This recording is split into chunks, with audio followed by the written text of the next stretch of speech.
दर्शकों, जैसा कि हम सभी जानते हैं कि हिंदू धर्म ग्रंथों में समय के कालखंडों को 4 युगों अर्थात सतयुग, त्रेता युग, द्वापर युग व कलयुग में बांटा गया है, जिसमें कलयुग को मानव जाति का सबसे श्रापित युग कहा गया है।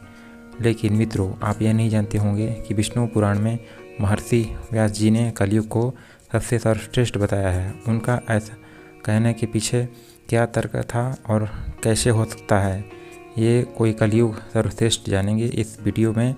नमस्कार दर्शकों, पीपीएस नॉलेज में आपका स्वागत है। मित्रों, विष्णु पुराण के 6ठे अंश के अध्याय 2 में वर्णित आज की इस कथा के अनुसार एक दिन महर्षि व्यास गंगा नदी में स्नान कर रहे थे।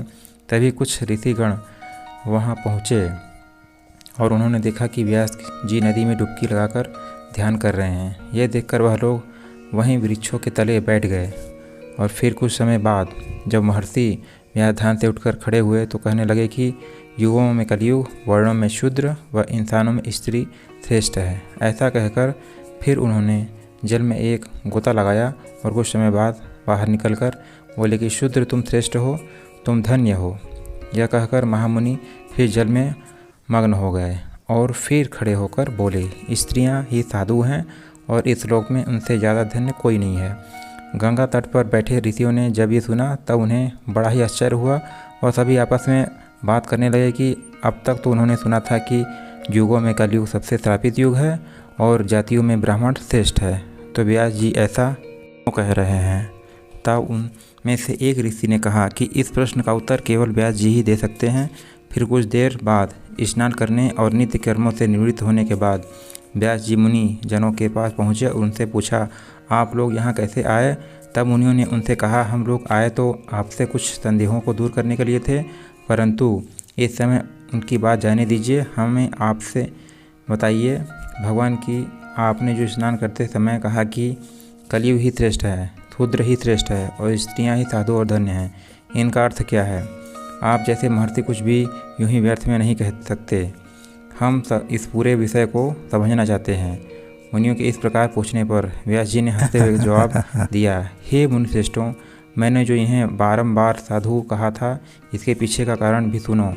फिर व्यास जी ने कहा कि जो फल सतयुग में 10 वर्ष तपस्या, ब्रह्मचर्य और जप तप आदि करने से मिलता है, उसे मनुष्य त्रेता युग में 1 वर्ष में, द्वापर में 1 मास में और कलयुग में केवल 1 दिन रात में प्राप्त कर लेता है। इस कारण ही मैंने कलयुग को श्रेष्ठ कहा। वहीं जो फल सतयुग में ध्यान, त्रेता में यज्ञ और द्वापर में देवार्चन करने से प्राप्त होता है, वहीं कलयुग में भगवान कृष्ण के कीर्तन करने मात्र से मिल जाता है। कलयुग में थोड़े से परिश्रम से ही पुरुष को महानता की प्राप्ति हो जाती है और इसीलिए मैं कलयुग से संतुष्ट हूँ और इसे सभी युगों में श्रेष्ठ मानता हूँ। और अब शूद्र कैसे श्रेष्ठ है यह बताता हूँ। ब्राह्मणों को पहले ब्रह्मचर्य व्रत का पालन करते हुए वेदाध्ययन करना पड़ता है और फिर स्वधर्म आचरण से उपार्जित धन के द्वारा विधि पूर्वक यज्ञ करने पड़ते हैं। इसमें भी व्यर्थ का वार्तालाप, व्यर्थ भोजन, व्यर्थ यज्ञ उनके पतन के कारण बनते हैं। इसलिए उनका सदा संयमी रहना जितना मुश्किल है उतना ही आवश्यक भी। इन कामों को अनुचित तरीके से करने से इन्हें दोष लगता है। यहाँ तक कि भोजन और जल आदि भी वो अपनी इच्छा अनुसार नहीं भोग सकते, क्योंकि इनके सभी कार्यों में परतंत्रता रहती है। इस प्रकार वह कई कलेशों से पार पाकर पुण्यलोक को प्राप्त करते हैं। किंतु जिसे केवल मंत्रहीन वाक यज्ञ का ही अधिकार है, वह शूद्र दूजों की सेवा मात्र से ही सद्गति को प्राप्त कर लेता है। इसलिए वह अन्य जातियों की उपेक्षा निरंतर है। हे मुनि, शूद्र के दक्षिणावश या पेय का कोई नियम नहीं है, इसलिए मैंने उसे साधु कहा है। और अब स्त्रियों को किस लिए श्रेष्ठ कहा है यह बतलाता हूँ। पुरुषों को केवल अपने धनाकुल प्राप्त किए हुए सदा सुपात्र को दान और विधि पूर्वक यज्ञ करना चाहिए। जैसा कि आप सभी जानते हैं कि द्रव्य के उपार्जन में तथा रक्षण में महाक्लेश होते हैं और उसको अनुचित कार्य में लगाने से भी कष्ट भोगने पड़ते हैं। इनसे बचने के लिए पुरुष निरंतर उपाय ढूंढता रहता है। इन तथा ऐसे ही कई कष्ट साध्य उपायों से ही कोई पुरुष शुभ लोगों को प्राप्त होता है। किंतु स्त्रियों को तन मन वचन से पति की सेवा करने से उनके हितकारिणी होकर भी पति के समान ही शुभ लोगों को प्राप्त कर लेती हैं।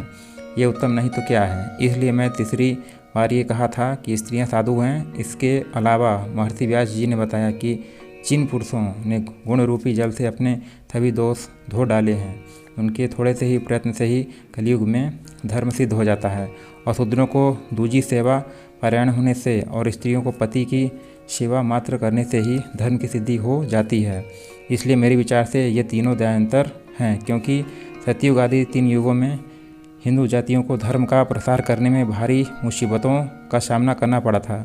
और इस अत्यंत दुष्ट कलयुग का सबसे महान गुण यह है कि इस युग में केवल कृष्णचंद्र के कीर्तन मात्र से ही मनुष्य परम पद प्राप्त कर लेता है। इसलिए हे मुनि गणों, मेरी ये सलाह है कि कलयुग में मनुष्य अपने जीवन को सफल और सुखी बनाने के लिए भगवान श्री कृष्ण रूपी हरि नाम का जप और मृत्यु के बाद वैकुंठ धाम में परम पद पाने के लिए अपना मार्ग प्रशस्त करे। उम्मीद करता हूँ कि आपको हमारी आज की वीडियो पसंद आई होगी, और यदि पसंद आई हो तो लाइक सब्सक्राइब करना ना भूलें। धन्यवाद।